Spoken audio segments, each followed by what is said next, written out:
Jasmine finally confesses everything to Gino, and his reaction says it all. You ever watch a breakup and feel like you're intruding on something too real? Like you just stumbled into someone's emotional crime scene? Because that's exactly what Jasmine and Gino's latest moment feels like. The way Jasmine looks at him, the way his voice cracks without cracking. It's the kind of silence that screams louder than words. And I'm just gonna say it. This isn't just another 90-day meltdown. This is the moment that changes everything we thought we knew about Jasmine and Gino. Because Jasmine didn't just drop a bombshell. She nuked Gino's reality in real time. It starts off quiet, almost peaceful. You think maybe they're about to finally talk things through. But then Jasmine says it. She's moving to Florida. And not alone, with Matt. And you can literally see the color drain from Gino's face. Like, imagine being told your ex is moving on. Okay, fine. But then she adds, oh, by the way, he's coming with me. And right when you think that's the worst of it, she hits you with the forbidden knowledge. She's pregnant. Pregnant with Matt's baby. And suddenly every word, every fight, every tear between Jasmine and Gino, it all feels like it's been leading to this. But here's what no one's talking about. Jasmine's confession wasn't just a reveal. It was a performance, a deliberate act of closure, or maybe revenge, disguised as vulnerability. Because watch her body language closely. She thanks him for coming. She starts softly, almost rehearsed. Then she switches, cold, distant, untouchable. It's the tone of someone who's already emotionally packed their bags weeks ago. And that's where the mystery begins. Was this really about closure, or was Jasmine trying to control the narrative one last time before leaving? Because think about it. She didn't tell him over the phone. She didn't send a message. She made him come in person. Why? To see the reaction. To witness the heartbreak. That's not just coincidence. That's intention. And Gino, he's sitting there like a man watching his own love story burn in slow motion. The way he just says, good for you. It's not sarcasm. It's shock wearing a polite mask. It's his defense mechanism kicking in, because if he reacts, if he shows that pain, Jasmine wins the scene. It's almost cinematic how calm he stays. But deep down, you can tell he's broken. Now here's the controversial part, and I know some of you will disagree. But I don't think Jasmine came clean out of guilt. I think she came clean out of power. Because guilt makes you hide. Power makes you announce. And Jasmine didn't confess like someone seeking forgiveness. She confessed like someone demanding acknowledgement. Like, I did this. Look at me. Look at what I've become without you. And Gino, who's always been awkwardly devoted, almost submissive in this relationship, suddenly sees what he's up against. Someone who's already rewritten the script while he's still trying to memorize the old lines. This isn't a breakup. It's a rewrite. Now here's where I need you all to weigh in. Do you think Jasmine actually loved Gino? Or was he just a stepping stone in her self-redemption arc? Drop it in the comments right now, because I swear, every time I rewatch this scene, I see two different truths playing out at once. And before we go deeper, I'm Sophia and welcome back to Breakdown Epic, where we don't just recap reality TV. We dissect it like an emotional crime scene. If you love seeing through the drama instead of just watching it, you need to hit subscribe right now, because trust me, what's coming next in this video will make you rethink everything about Jasmine's so-called confession. Alright, back to it. Let's rewind a second to that moment Jasmine thanks Gino for coming. Seems polite, right? But in the psychology of closure, that's bait. She's luring him into comfort before dropping pain. It's a conversational trapdoor. Then she hits him with the talk about Donna's party. Remember that chaotic night where Jasmine clashed with Natalie? Yeah, that wasn't just drama. That was Jasmine reasserting territory. She didn't attack Natalie because of jealousy. She attacked her because Jasmine needs control of every emotional environment she's in. She couldn't let another woman occupy the space she once dominated. And this is where Gino misses the point. He keeps trying to explain, rationalize, defend. But Jasmine's already rewritten the memory. She flips it. Suddenly he's the liar. She reframes the entire relationship in one line. You're the common denominator. That line. It's brutal. It's cold. But it's also deeply rehearsed. No one drops that line accidentally. It's a weapon crafted for maximum damage. And she delivers it with surgical calm. Now most people watch that and think, she's over it. But if you study Jasmine's expression, the trembling lip, the delay before she mentions moving, it's not detachment. It's performance anxiety. She's playing strong, but part of her still wants him to fight back. That's the forbidden tension here. Jasmine wants him to beg, but when he doesn't, she panics and escalates. Because silence from Gino forces her to raise the stakes. That's why she drops the Florida bomb. Then, when that doesn't break him, she drops the pregnancy. It's like emotional chess. She keeps upping the game until she sees him feel. But here's where it gets even darker.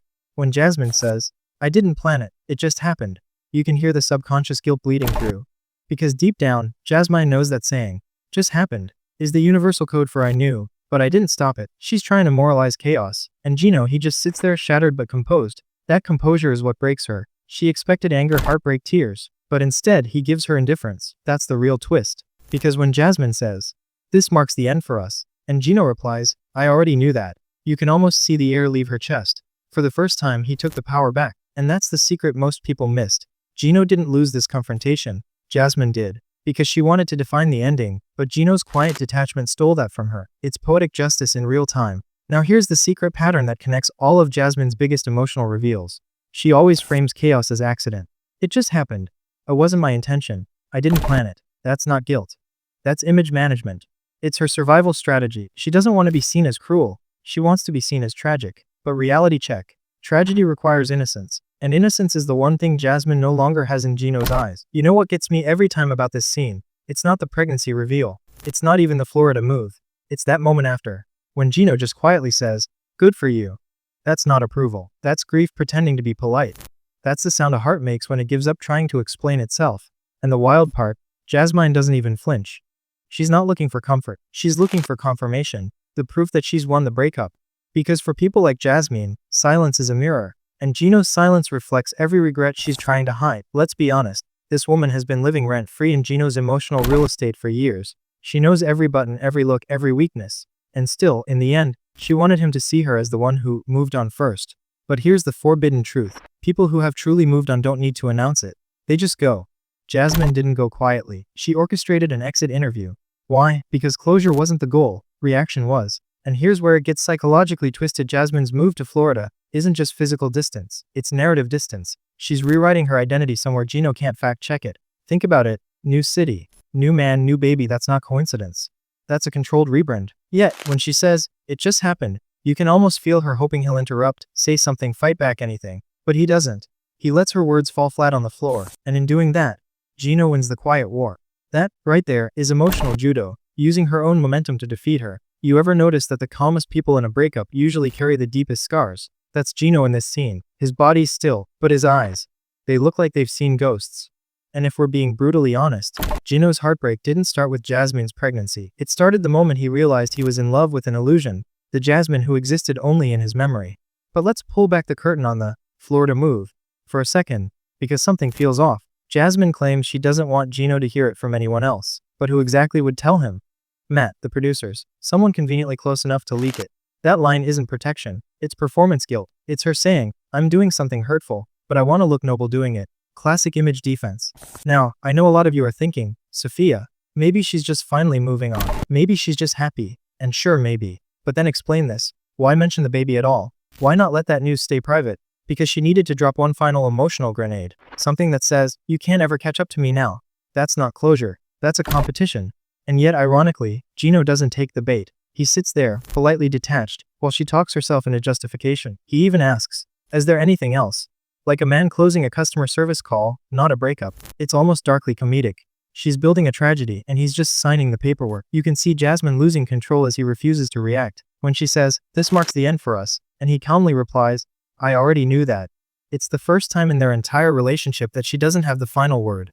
That's the secret emotional reversal that most fans missed. Jasmine came to end things on her terms. Gino ended it on his. That's poetic, painful, and kind of perfect. Now here's something I haven't heard anyone else say. Gino's "I already knew that" isn't resignation, it's realization. It's him understanding that Jasmine's chaos was never about love. It was about attention. And when you stop feeding that, it starves itself. That's why she keeps explaining herself after he's emotionally checked out. She can't stand the silence. Silence is accountability. And it hits her the moment he says, "I hope you have a good life." Because that's the real goodbye. The one where you don't need closure, or anger, or proof. You just walk away. If you've ever been through a breakup like that, the kind that leaves you staring at walls, replaying every word, you know exactly what Gino's eyes are saying. It's not hate, it's exhaustion. He's finally free from the loop. But before you feel too bad for him, here's where things get really interesting.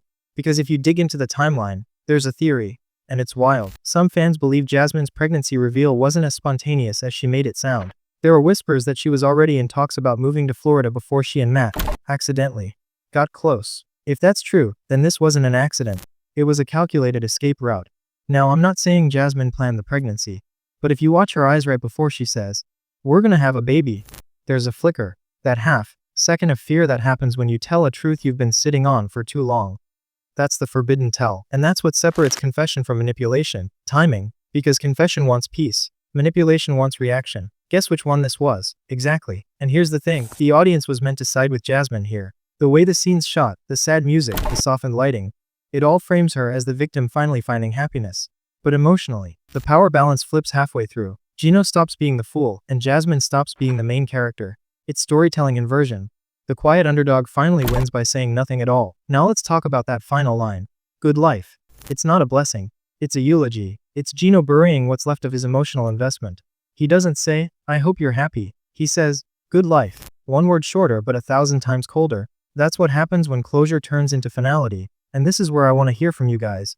Seriously, comment below right now. Do you think Jasmine regrets how she handled this conversation? Or does she genuinely believe she's the hero of her own story? Because that's what makes 90 Day Fiancé so hypnotic. It's never just reality TV, it's emotional theater, and every player thinks they're the protagonist. If you've been following Breakdown Epic for a while, you'll remember when we covered Jasmine's earlier, open marriage, bombshell, the way she twisted guilt into glamour back then. This is that same energy, just evolved, and speaking of evolution, Gino's quiet transformation might be one of the most underrated arcs in the franchise. He entered this story desperate for validation, and he's leaving it with emotional self-respect. That's growth you don't see often in this show. I'll be real with you, I used to think Gino was not AV, but now, he's the only one who's actually free. So, if you ever needed a reminder, sometimes the strongest revenge is no reaction. Now, before I wrap this up, let's do a quick poll. If you were in Gino's shoes, would you have walked out the moment Jasmine said, Florida? Or would you have stayed to hear the full confession? I'm genuinely curious. Because I know some of you would have flipped that table before she hit the word, pregnant. Drop your vote below. And don't forget to tell me if you caught that same emotional power shift I did. Because the secret theme of this entire moment isn't betrayal. It's transformation. It's the moment when someone finally realizes the difference between being loved and being needed. Jasmine wanted Gino's devotion, not his partnership. And when he stopped giving her devotion, she replaced him with distraction. That's not love. That's survival. But here's the haunting part. Survival doesn't always lead to peace. It just delays collapse. So while Jasmine packs her life into boxes and flies off to Florida, Gino walks out of that house with nothing in his hands. But for the first time, no one has power over him. And that, my friends, is the quietest kind of victory. I'll end with this. Heartbreak doesn't always look like tears. Sometimes it looks like calm. Sometimes it sounds like, good for you. And sometimes the person who loses the argument walks away having finally won themselves back. I'm Sophia, this is Breakdown Epic, and remember, what looks like the end of a love story is sometimes just the beginning of a comeback.